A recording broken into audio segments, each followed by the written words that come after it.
Hi, my name's Dominic, and today I wanted to talk about my top 10 biggest political influences who helped form my ideology and my the way I view the world and look at all these political ideologies across the spectrum. Now, I do want to make clear that although I did get a lot of my ideas from these people I'm about to mention, I think it's really important to mention that it doesn't mean I necessarily agree with them on everything else, right? So there are going to be everyone from far left communists to far right free marketeers. So this is especially relevant to my number 10 pick.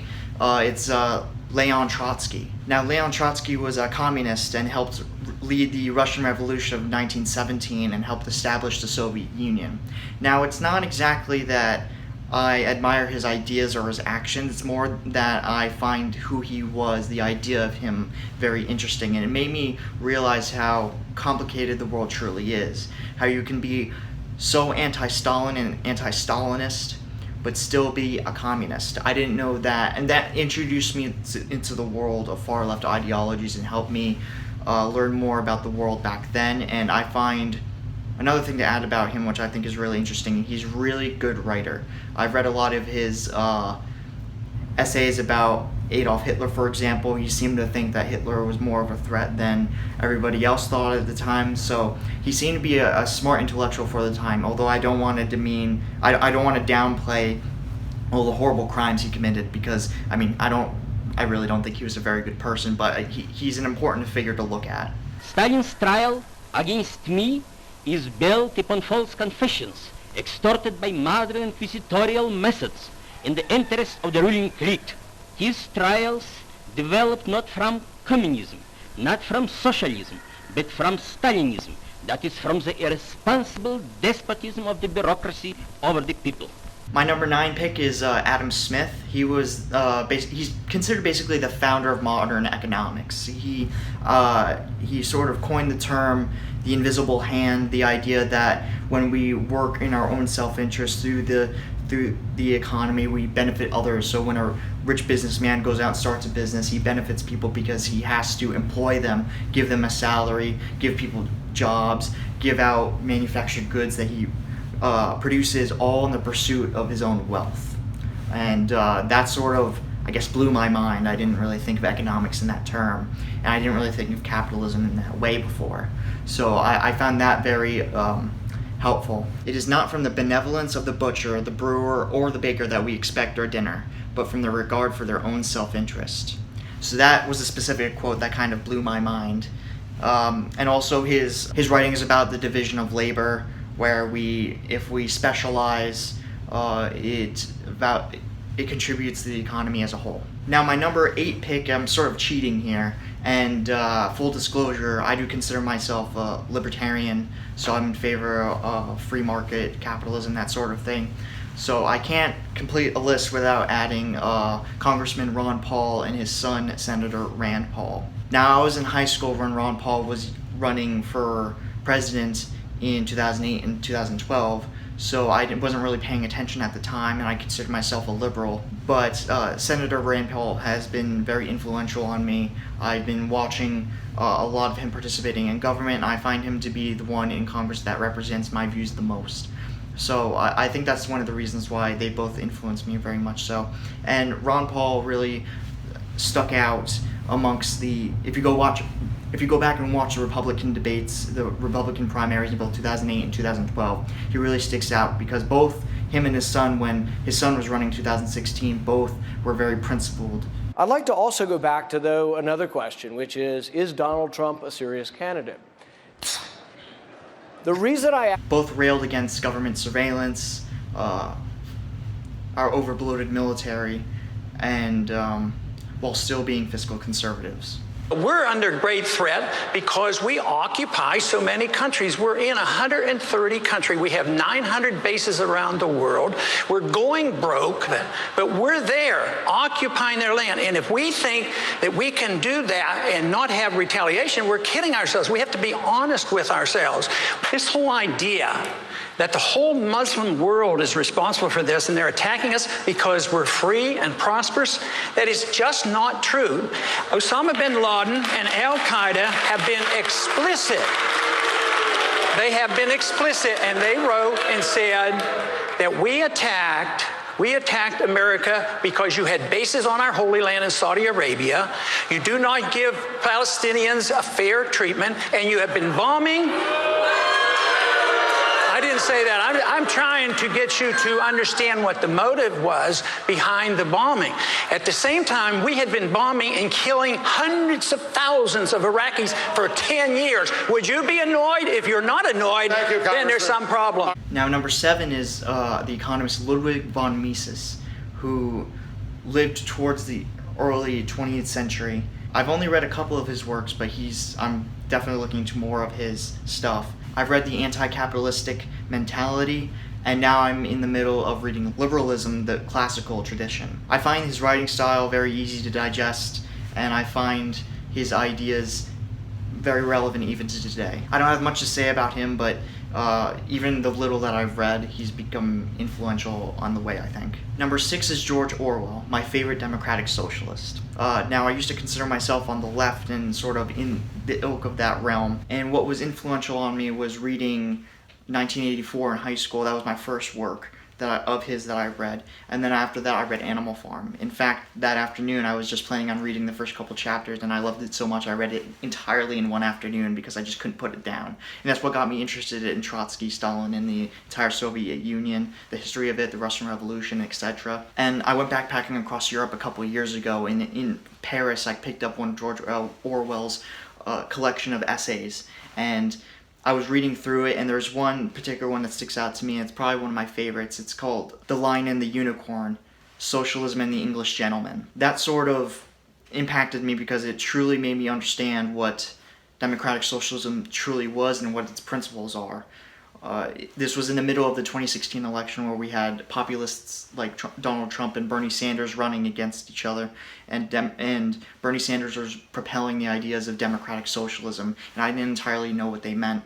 And this helped me understand what true democratic socialism in the philosophical context and in policy truly meant. And in the collection of essays, it's called Why I Write, Orwell writes short stories to talks about how to write, what words are appropriate to use, what words are appropriate to avoid. And it's overall a great read, very short, I highly recommend it. Alright, so my number 5 pick is the writer and philosopher Ayn Rand.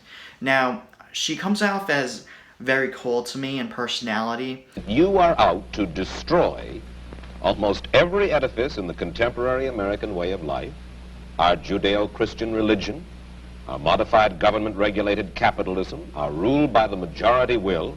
Other reviews have said that you scorn churches and the concept of God.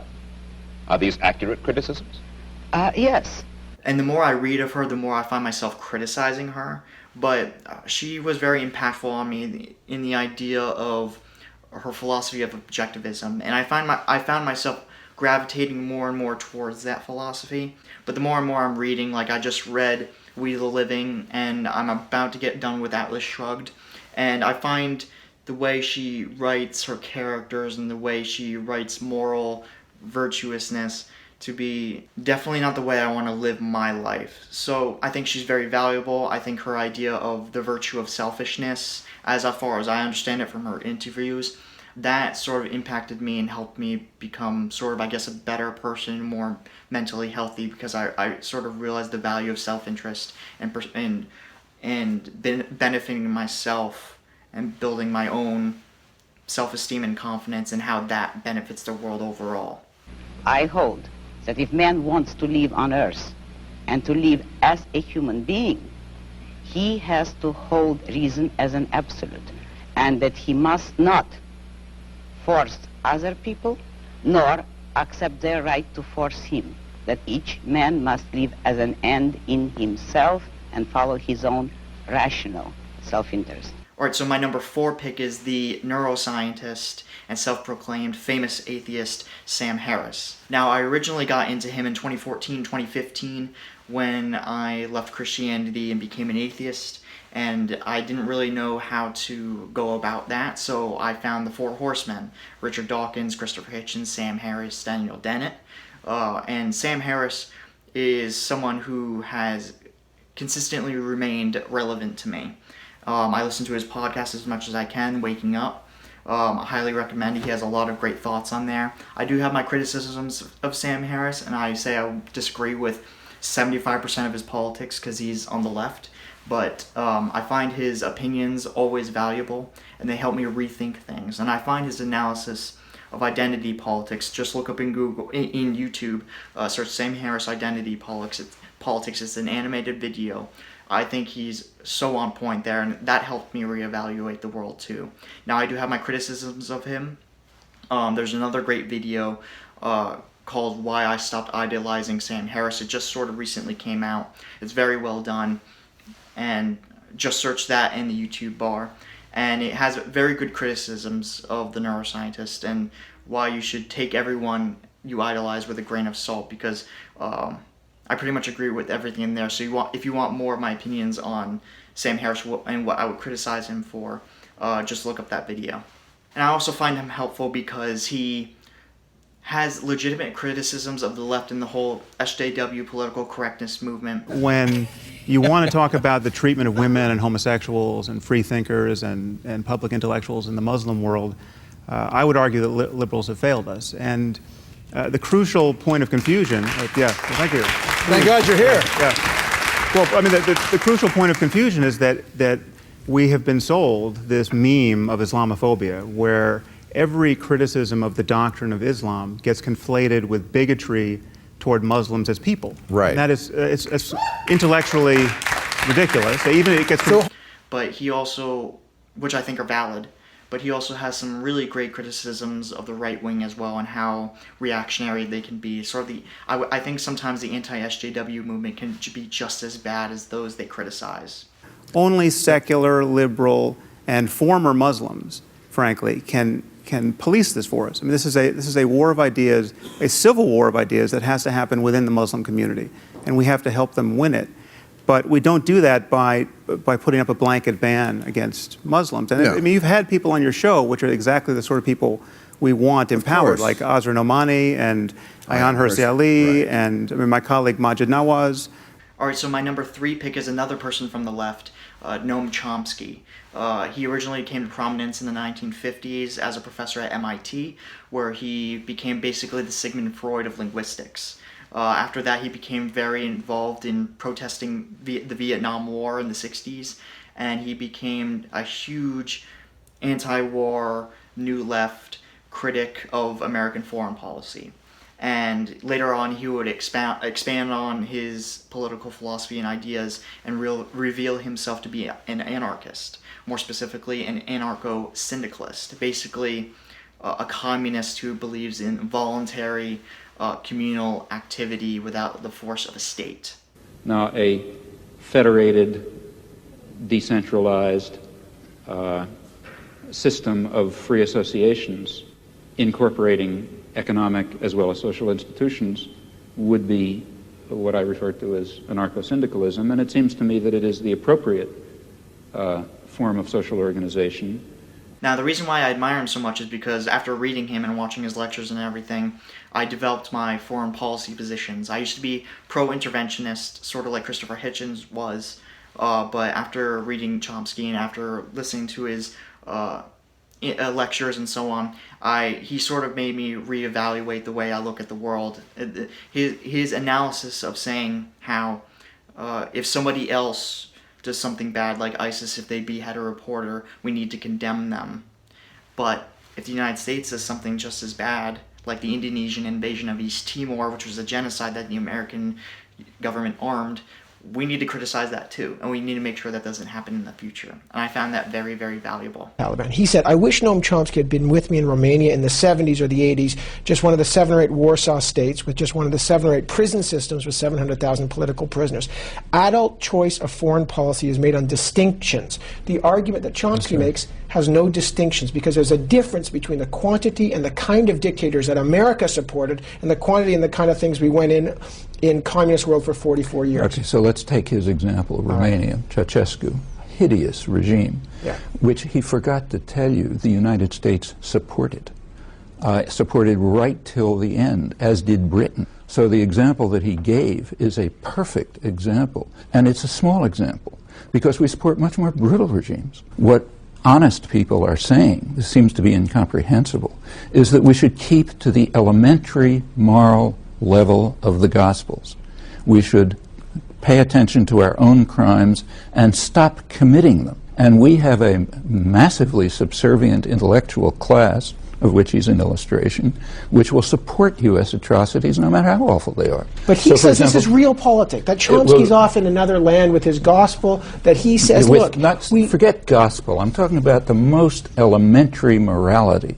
If a person doesn't understand that, they have no right to talk. Now again, I disagree with Chomsky probably a 90-95% of his political philosophy, but that doesn't mean you can't admire somebody who you disagree with, and I admire Chomsky very much, even though I disagree with him a significant amount of the time. And I've been very thankful because he's taken the time to respond to all my emails, all of them, and I have had some great discussions with him. I'm hoping to make some YouTube videos about that. Alright, so my number 2 pick is Milton Friedman, the free market economist who won the Nobel Prize in the 70s or the 80s. I found his book Capitalism and Freedom to be very helpful in developing my own philosophy, as well as his Free to Choose television series and all of his lectures and Q&As and everything like that. I found that, again, I'm a libertarian, so I'm biased here, but I found that he was able to communicate very complicated ideas in very simple terms, and that was very helpful to me, and it helped me advance farther. And although there are other people I would ascribe my beliefs more accurately to, Friedman helped me get there, and I think that is very, very important to point out. And I still go and look up his opinion on several issues if I want to get a good idea of how I should approach an issue. So I think that's really important. Also, the way he communicated his ideas. He never demeaned his opponent. He never put them down in any certain sort of bullying way, which I think we really need to get back to that point. I think the things today are way too toxic. And I would very much say the same thing about Chomsky and Sam Harris, and that they try to be polite as possible. And although I disagree with sometimes how they would handle certain interviews or situations, I think that their overall polite demeanor is something that we're missing. Under which we have, in effect, made many people poor. And yet, when all this is said and done, have I ever been where? Welfare or poor. I have certainly, of course, more so than most of the people in this room. How many of you have worked a 12-hour day and gotten paid 78 cents? But you know, that's all irrelevant. Is there one of you who is going to say that you don't want a doctor to treat you for cancer unless he himself has had cancer?